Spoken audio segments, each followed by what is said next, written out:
If you want to keep banker's hours and still do some bird watching, one of your best bets is to look at shorebirds. These guys keep pretty civilized hours.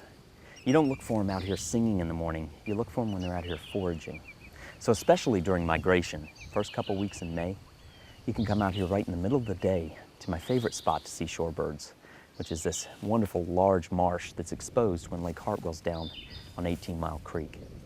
And right up here in this little pool, we have just an amazing assortment of some of the most beautiful shorebirds that we find coming through this area. We've got greater yellowlegs and lesser yellowlegs up there, and also the one solitary sandpiper.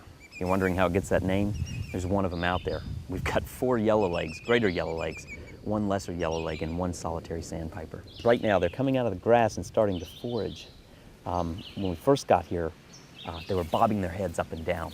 And when these birds bob their heads up and down, they're really nervous. They know you're watching them.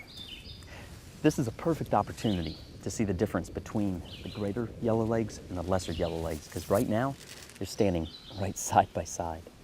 That lesser yellowlegs is really out there consuming insects, especially aquatic insect larvae, and we can't really see what he's eating. He's still a little too far away to see what he's grabbing, but those greater yellowlegs, I've been sitting here watching them, seeing something absolutely amazing. These guys are gorging themselves on tadpoles. Look at this guy going right after a big tadpole, trying to stuff it down and getting it down.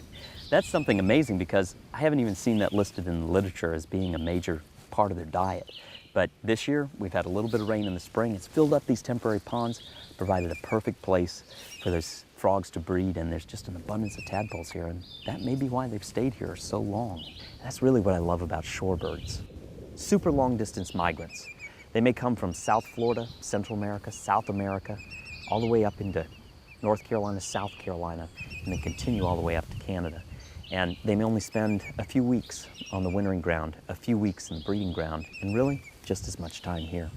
And I think we often underestimate how important these little stopovers are. It's kind of interesting here because all 3 of these species that we're seeing out here are really birds that are not on the official list of species known from the Clemson Forest. So we've added 3 species just today, right here. Let's see how close we can get to them and see what else might be lying in this little remnant pond.